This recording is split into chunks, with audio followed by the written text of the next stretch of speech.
चर्चा पड़ोसी मुल्क बांग्लादेश से है, जहां पर वर्तमान में नोबेल पुरस्कार विजेता लोग, यह व्यक्ति अंतरिम सरकार चला रहे हैं। इनकी अंतरिम सरकार में एक चुनौती बन गई है और वो चुनौती है भीषण बाढ़। और भीषण बाढ़ के नजारे देखते ही बनते हैं। जहां तहां देख रहे हो पानी में डूबा हुआ बांग्लादेश दिखाई देता है। मीडिया रिपोर्ट्स की बात माने तो लगभग आधा बांग्लादेश पानी में डूबा हुआ है। तस्वीरें इतनी भयानक हैं कि देखकर ही लग रहा है कि बाढ़ की स्थिति बहुत ज्यादा विकट है। बांग्लादेश फ्लड जो है वो लगभग 30 लाख से ज्यादा लोगों को प्रभावित कर चुकी है। ऐसे में ये जो मानसून की बारिश के कारण आई हुई बाढ़ है, ये बाढ़ अंतर्राष्ट्रीय खबर बन चुकी है।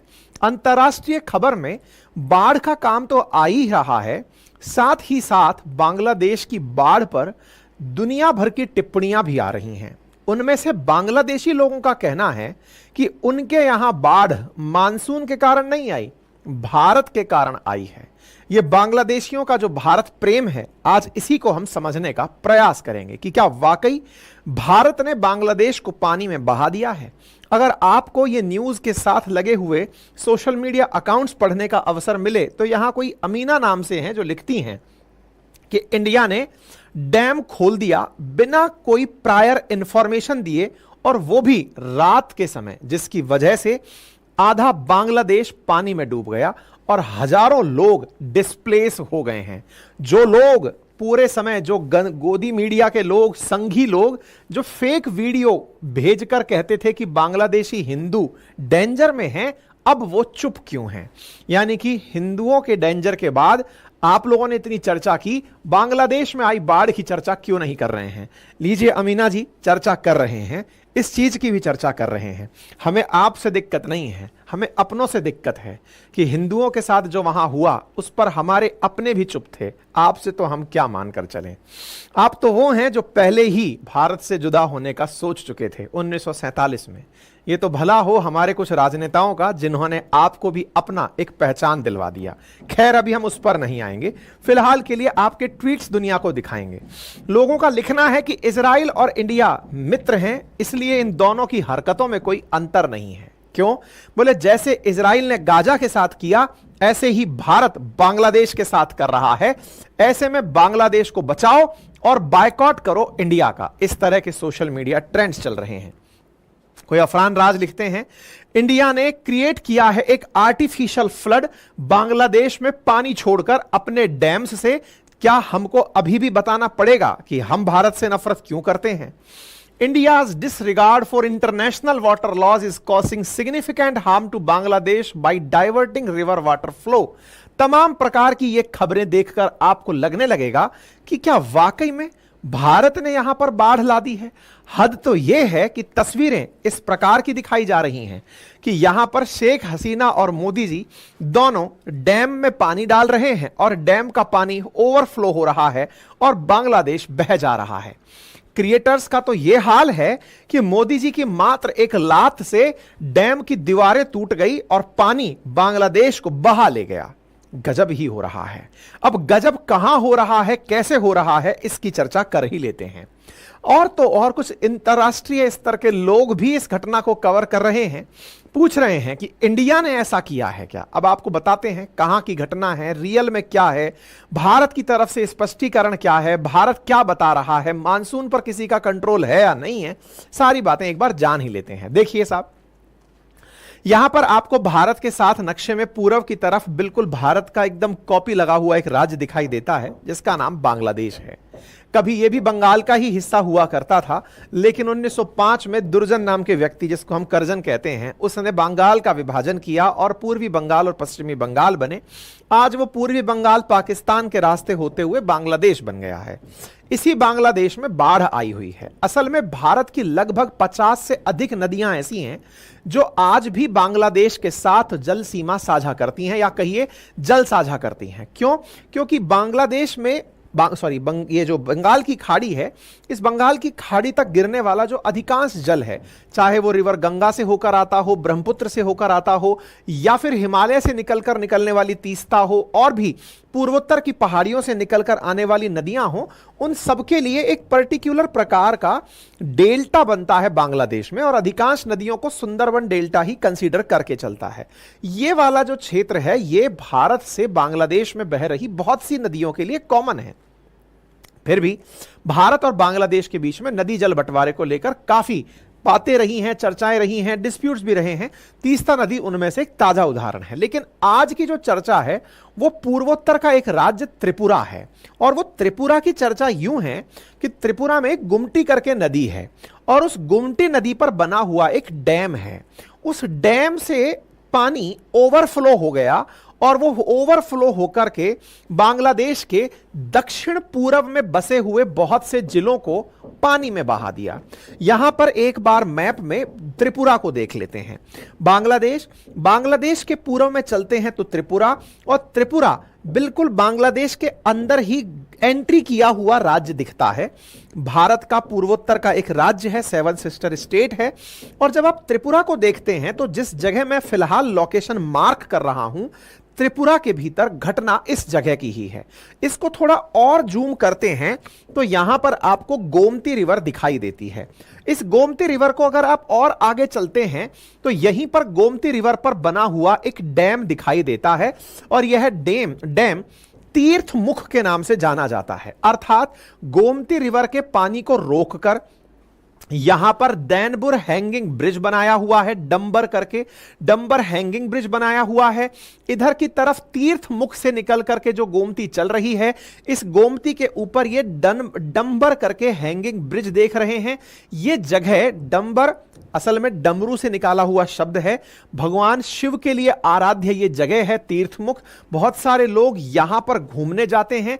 गोमती नदी पर बना हुआ ये वाला जो पानी रोक करके डैम बनाया हुआ है, इसी डैम से हाइडल पावर जनरेट की जाती है, यानी पानी गिरा करके बिजली पैदा की जाती है, और वो बिजली भारत और बांग्लादेश दोनों यूज करते हैं। इस बिजली को बांग्लादेश को भी त्रिपुरा के द्वारा दिया जाता है। इसका मतलब ये डैम तीर्थमुख के नजदीक बना हुआ जो गोमती नदी का डैम है, इसी डैम की मतलब नदी का पानी रोककर, जैसे अपने चंबल के नदी के पानी को बीच में रोककर डैम बनाया हुआ है, वैसे ही यह डैम बना हुआ है नदी के पानी के ऊपर। और इस डैम का नाम डंबर डैम है, डमरू से बना डंबर डैम है, जो कि तीर्थ मुख पर बना है, जो एक पिलग्रिम साइट है त्रिपुरा के अंदर, और यह हाइडल पावर पैदा करने के लिए जाना जाता है। यह जो लेक है, यानी कि नदी को रोककर, गोमती नदी को रोककर जो बनी लेक है, यह लगभग 41 स्क्वायर किलोमीटर वाटर बॉडी को अपने साथ कवर करती है। और ये गोमती रिवर जहां से ओरिजिनेट होती है, वहीं से इस पानी को प्रॉपर होल्ड करके चला जाता है, और इससे प्रॉपर तरीके से विद्युत उत्पादन किया जाता है। कुल मिलाकर अगर हम कहें तो ये वाला जो क्षेत्र आपको अंदर एंट्री किया हुआ बांग्लादेश में दिख रहा है, समझकर चलिए कि इस जाले क्षेत्र में नदी का पानी रुका हुआ है। लगभग इस क्षेत्र में यूं समझकर चलिए इस तरह से नदी का पानी रुका हुआ है, जो कि डैम के रूप में काम कर रहा है। ठीक है, अब यह बात, जिन देशों के बीच में डैम का पानी साझा होता है, नदी का पानी साझा होता है, वो लोग आपस में अंतरराष्ट्रीय रूप से कम्युनिकेशन रखते हैं कि हां भाई इस डैम का पानी भर रहा है, बढ़ रहा है। अगर पानी बढ़ गया तो यह पानी छलक कर आपके ऊपर भी आएगा। ठीक है, इसको थोड़ा और समझते हैं। देखिए, बांग्लादेश के अंदर बहुत सी नदियां हैं जो भारत से बह करके यहां पर जाती हैं। ये बहुत सी नदियों को आप देख रहे हैं, इंक्लूडिंग रिवर गंगा जो है वो भी यहां पर पद्मा नाम से जाती है, और फिर यहां पर आकर के जाकर के ये फिर मतलब इस प्रकार से जाकर फिर बंगाल की खाड़ी के अंदर गिरती है। ठीक है ना। ऐसे ही जो ब्रह्मपुत्र है वो जमुना नाम से आकर के बांग्लादेश के अंदर एंट्री करती है। तो ये सारी नदियां बांग्लादेश के अंदर जो दिख रही हैं, ऐसे ही मेघना नाम से एक नदी है जो कि पूर्वोत्तर से चलते हुए बांग्लादेश के अंदर बहते हुए इस प्रकार से आती है। तो ये सब नदियां, मतलब अल्टीमेटली गंगा नदी भी जो फरक्का डैम से एक तरफ हुगली नदी बनकर और दूसरी तरफ पद्मा बनकर जा रही है, वो सब जाकर के बंगाल की खाड़ी में गिरती हैं। ठीक है साहब। अच्छा, अब यह खबर निकल कर आती है कि ये जो बांग्लादेश वाले चिल्ला रहे हैं कि हम पर पानी भारत वालों ने डैम खोलकर बरसा दिया, इस पर भारत की तरफ से करेक्शन आया और कहा कि भाई ये तथ्यात्मक रूप से गलत खबर है कि हम लोगों ने आप लोगों को पानी में डुबो दिया है। इस पर खबर बनती है, हेडलाइन बनती है और भारत सरकार खुद निकल कर आती है और कहती है कि देखो ये बात गलत है कि भारत ने आप लोगों को पानी में डुबो दिया। कई न्यूज वाले इस बात की फैक्ट चेक भी करते हैं कि जहां बाढ़ आई है और जहां डैम है उनकी लोकेशन में बड़ा अंतर है, लेकिन उसके साथ साथ भारत सरकार का एक प्रॉपर स्पष्टीकरण आता है जो आपको पढ़ना चाहिए और सुनना चाहिए। स्पष्टीकरण में भारत की तरफ से मिनिस्ट्री ऑफ एक्सटर्नल अफेयर की तरफ से रणधीर जायसवाल साहब का स्पष्टीकरण जो था वो ये था कि देखिए इस क्षेत्र में लगातार बारिश हो रही है और बारिश के चलते यहां पर भाई ऑब्वियस सी बात है बारिश आएगी तो फिर बाढ़ भी बनेगी। ऐसे में यह बात कहना फैक्चुअली इनकरेक्ट है कि इस डेनबर डैम के अपस्ट्रीम को हमने खोल दिया बिना बताए। इसके पीछे तथ्यात्मक जानकारी यह निकल कर आई कि लगभग जो डेनबर डैम है वो 120 किलोमीटर अपस्ट्रीम बांग्लादेश के साथ रखता है। इसकी हाइट बहुत कम है और ऐसे में यहां से जो बिजली पैदा की जाती है वो त्रिपुरा के द्वारा 40 मेगावाट बिजली बांग्लादेश को भी दी जाती है। मतलब यह नहीं है कि हम डैम को खुद के लिए बनाकर रखे हुए हैं, इसका लाभ हम बांग्लादेश को भी देते हैं। डैम की हाइट कम है और यहां पानी ज्यादा बरस रहा है। ऐसी स्थिति में हमने इस डैम पर 3 जगह निगरानी केंद्र बनाए हुए हैं। उनमें से एक अमरपुर में है, एक सोनामुरा में है और दूसरा सोनामुरा 2 में है। यहां पर ऑब्जर्वेशन होता रहता है वाटर लेवल का कि पानी कितना चढ़ गया है, कब चिंता के विषय से ऊपर चला गया है, ये तक सारी व्यवस्थाएं यहां होती हैं। 21 अगस्त से लगातार तेज बारिश त्रिपुरा में हो रही है और जो बांग्लादेश की डिस्ट्रिक्ट्स में भी दिखाई दे रही है।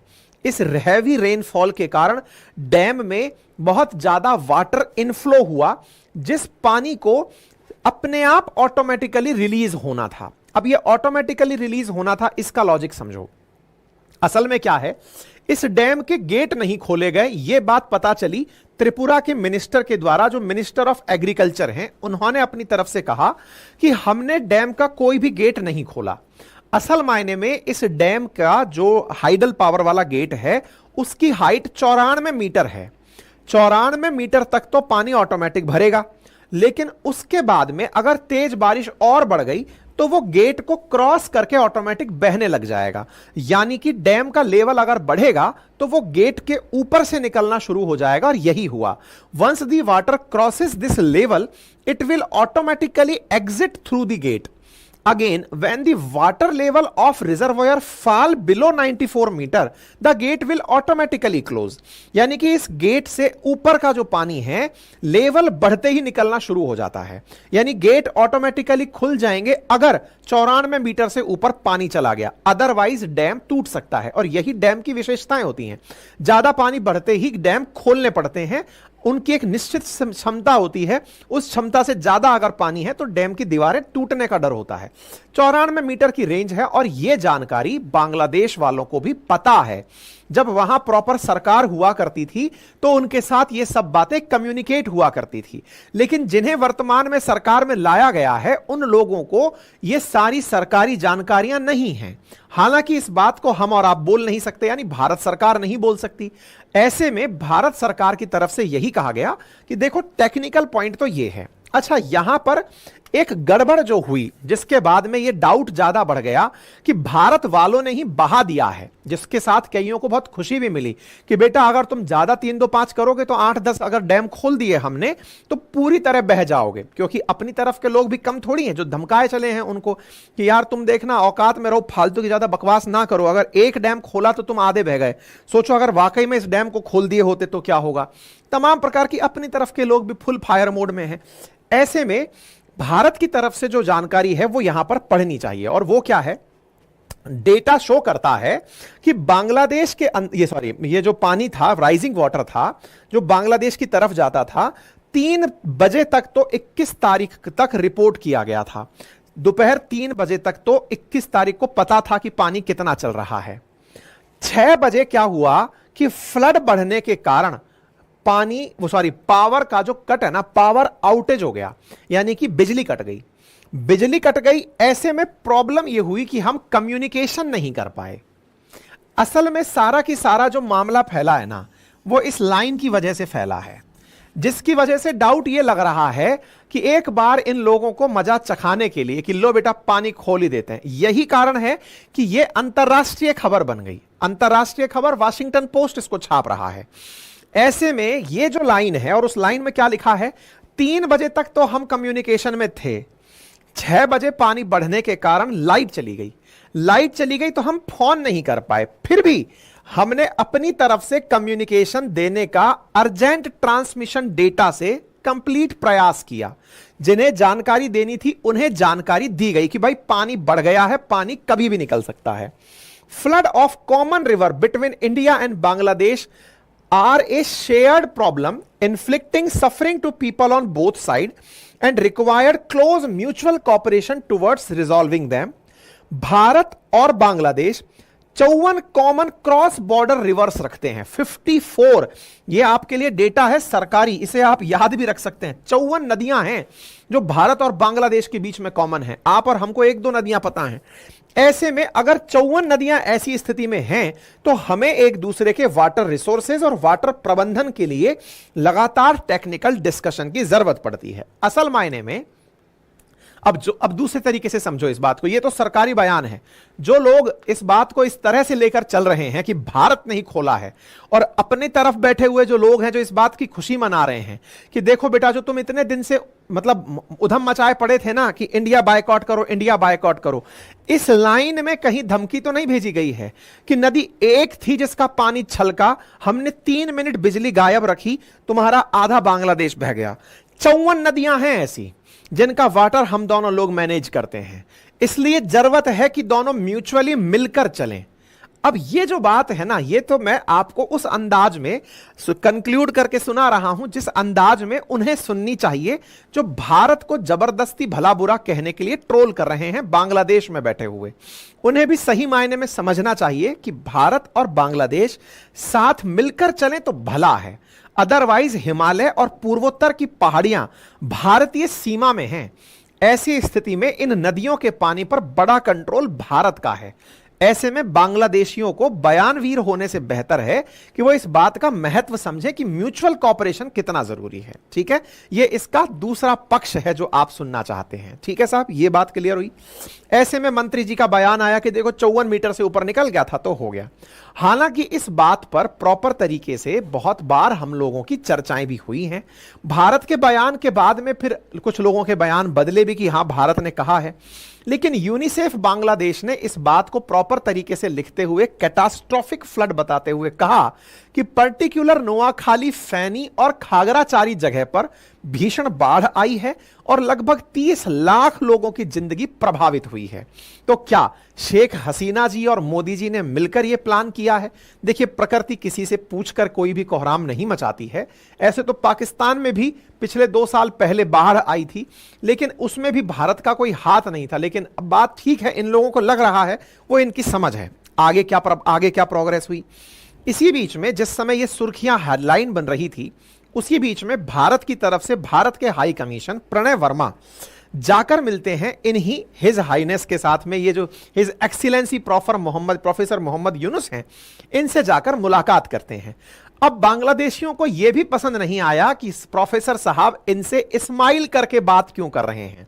बांग्लादेशियों का ओवर कॉन्फिडेंस इस हद तक मतलब हाई है, मुर्गी चोरों का, बतख चोरों का, ब्रा चोरों का, इस हद तक उनका कॉन्फिडेंस हाई है कि वो एक तरह से इनके मुंह पर वो एग्रेशन देखना चाहते हैं कि भारत को धमकाओ।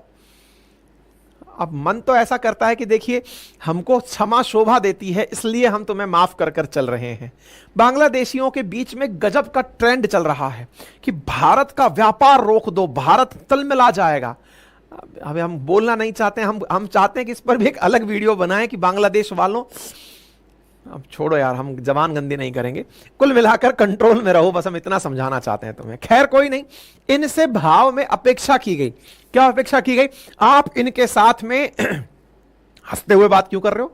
तो बोले कैसे बात करनी थी भाई? भाई साहब ट्रोलर्स की लाइन पढ़ो, we don't want work with India. कौन डिसाइड करेंगे? ये ट्विटर पर बैठे हुए जो ट्विटरबाज है ना, ये करेंगे। एक लिखता है, love how the Bangladeshis are crying all over the place while their leader sitting with Indian high commissioner and laughing at them. वाह, poor man, what a tot role for him. यहां पर ये लोग इस बात से खफा हैं कि इनसे आप मिल रहे हो तो हंस के क्यों मिल रहे हो? इनने तो हमारी शेख हसीना रख रखी है, उसके बावजूद भी आप इनसे इतना मुस्कुराकर मिल रहे हो। आपको गुस्से में मिलना चाहिए, हम शेख हसीना से नाराज हैं। तो क्या भारत बांग्लादेश को सौंप देगा क्या शेख हसीना? हमने इस पर कल भी एक सेशन किया था, जरूर देखिएगा। इसमें बड़ा ही पॉइंट निकल कर आया था जो आपको पता चलेगा कि क्या भारत सौंप देगा क्या। इस पर पूरे विश्लेषण किया है कल हमने, ठीक है। ऐसे में बांग्लादेश की अपोजिशन की पार्टी जो बांग्लादेश नेशनलिस्ट पार्टी है, उसने भारत से कहा है कि बांग्लादेश में भेज दीजिए ना साहब आप शेख हसीना मैडम को। क्या भारत भेजेगा? इसके लिए सेशन देखना होगा आपको। एनीवे, फिलहाल के लिए शेख हसीना जब पीएम थी, उन्होंने भारत के पक्ष में जो फैसले लिए थे, जैसे तीस्ता का मामला, उस पर अब ये लोग ये समझते हुए कि देखो भारत वालों की दुखती नब्ज है। क्या दुखती नब्ज है साहब? ये लोग ऊपर से जो निकाल कर चल रहे हैं, क्या चल रहे हैं? जो इनका सिलीगुड़ी कॉरिडोर है ना, उस सिलीगुड़ी कॉरिडोर के कारण ये हमसे डरते हैं। इनको इतना सा हिंट अगर कोई बांग्लादेशी सुन रहा हो या बांग्लादेश सिंपैथाइजर सुन रहा हो, हमने इतनी सेना सजाने के लिए नहीं रखी है। जिस दिन सरक गई ना, हम अपने इस सिलीगुड़ी कॉरिडोर को चौड़ा कर लेंगे। समझो, चौड़ा करने का मतलब समझते हो कि नहीं?